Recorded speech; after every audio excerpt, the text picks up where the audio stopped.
राधे राधे। श्री शिवाय नमस्तुभ्यम। श्री विष्णु श्री विष्णु श्री विष्णु। जया एकादशी, माघ शुक्ल पक्ष जया एकादशी। धर्मराज युधिष्ठिर बोले, हे भगवान, आपने माघ कृष्ण पक्ष की षटतिला एकादशी का अत्यंत सुंदर वर्णन किया। अब आप कृपा करके माघ शुक्ल पक्ष एकादशी का वर्णन कीजिए। इसका क्या नाम है, इसके व्रत की क्या विधि है और इसमें कौन कौन देवता का पूजन किया जाता है। श्री कृष्ण कहने लगे, हे राजन, माघ शुक्ला एकादशी का नाम जया एकादशी है। इसका व्रत करने से मनुष्य ब्रह्म इत्यादि पापों से छूटकर मोक्ष को प्राप्त होता है तथा इसके प्रभाव से भूत पिशाच आदि योनियों से मुक्त हो जाता है। इस व्रत को विधि पूर्वक करना चाहिए। अब मैं तुमसे इसकी पौराणिक कथा कहता हूँ, ध्यान पूर्वक सुनो। एक समय देवराज इंद्र अपनी इच्छा अनुसार नंदन वन में अप्सराओं के साथ विहार कर रहे थे और गंधर्व गान कर रहे थे। उन गंधर्वों में पुष्पदंत, चित्रसेन तथा उसकी स्त्री मालिनी भी थे। मालिनी की कन्या पुष्पवती तथा पुष्पदंत गंधर्व का पुत्र माल्यवान वहां उपस्थित थे।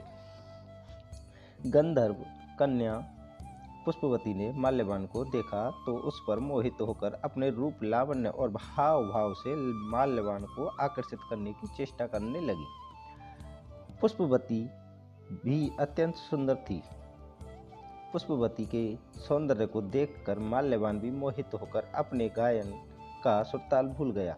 ये दोनों भी सभा में नृत्य के लिए आए थे, परंतु परस्पर मोहित हो जाने के कारण उनका चित्त भ्रमित हो गया, इसलिए वे शुद्ध गान न गा सके। इनके ठीक प्रकार न गाने तथा ताल स्वर ठीक न होने से इंद्र कुपित हो गए और इसमें अपना अपमान समझकर उनको श्राप दे दिया और कहा, तुमने मेरी आज्ञा का उल्लंघन किया है तथा संगीत साधना की पवित्रता को नष्ट करके देवी सरस्वती की पूजा में विघ्न डाला है। अतः तुम्हें मृत्युलोक जाना पड़ेगा और देवलोक के निवास के बदले अब तुम अधम पिशाच असमी जैसा जीवन बिताओगे। इंद्र का ऐसा श्राप सुनकर वे अत्यंत दुखी हुए और हिमालय पर्वत पर पिशाच बनकर दुखपूर्वक अपना जीवन व्यतीत करने लगे। उन्हें गंध, रस तथा स्पर्श आदि का कुछ भी ज्ञान नहीं था। वहाँ उनको बहुत दुख मिल रहे थे। उन्होंने एक क्षण के लिए भी निंद्रा नहीं आती थी। उस जगह अत्यंत सर्दी थी, उससे उनके रोम खड़े रहते और दांत मारे शीत के बजते रहते। एक दिन पिशाच ने अपनी स्त्री से कहा, पिछले जन्म में हमने ऐसे कौन से पाप किए थे जिससे हमको यह दुखदायी पिशाच योनि प्राप्त हुई। इस योनि से तो नरक के दुख सहना उत्तम है। इस प्रकार चिंता करते हुए वह अपने दिन व्यतीत कर रहे थे। देवयोग से सभी माघ मास में शुक्ल पक्ष की जया नामक एकादशी आई। उस दिन उन्होंने कुछ भी भोजन नहीं किया और न कोई पाप कर्म किया, केवल फल फूल खाकर ही दिन व्यतीत किया और शाम के समय दुखी होकर पीपल के वृक्ष के नीचे बैठ गए। वह रात्रि इन दोनों शीत के मारे अति दुखित होकर मृतक समान आपस में चिपटे हुए काटी तथा उस रात्रि उनको निंद्रा भी नहीं आई। दूसरे दिन प्रभाव होते ही जया एकादशी के उपवास और रात्रि के जागरण से उनकी पिशाच योनि छूट गई। अत्यंत सुंदर गंधर्व और अप्सरा की देह धारण कर सुंदर वस्त्राभूषणों से अलंकृत हो उन्होंने स्वर्गलोक को प्रस्थान किया। उस समय आकाश में देवता तथा गंधर्व उनकी स्तुति करते हुए पुष्प वर्षा करने लगे। स्वर्गलोक में जाकर उन दोनों ने देवराज इंद्र को प्रणाम किया। इंद्र इनको पहले रूप में देखकर अत्यंत आश्चर्यचकित हुए और पूछने लगे, तुमने अपनी पिशाच योनि से किस प्रकार मुक्ति मिली,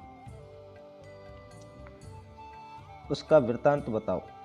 माल्यवान बोला, हे देवेंद्र, भगवान विष्णु की कृपा और जया एकादशी के व्रत के प्रभाव से ही हमारी पिशाच योनि देह छूटी है।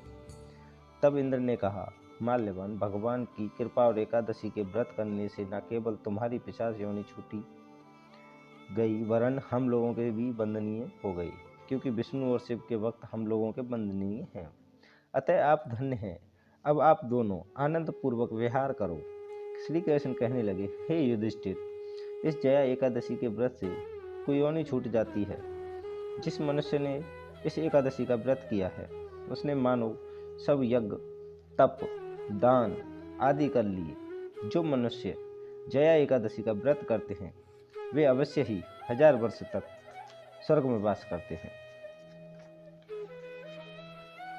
इस दिन कौन सा फलाहार लेना चाहिए?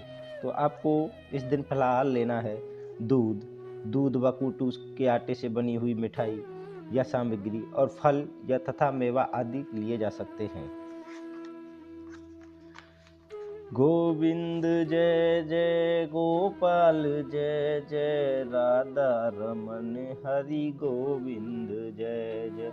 ब्रह्म की जय जय विष्णु की जय जय, उमापति शिव शंकर की जय जय। राधा की जय जय रुक्मणी की जय जय, मोर मुकुट बंसी वारे की जय जय। गंगा की जय जय यमुना की जय जय, सरस्वती त्रिवेणी मैया की जय जय। राम की जय जय श्याम की जय जय, दशरथ कुंवर चारों भाइयों की जय जय। कृष्ण की जय जय लक्ष्मी की जय जय, कृष्ण बलदेव दोनों भाइयों की जय जय। श्री विष्णु श्री विष्णु श्री विष्णु।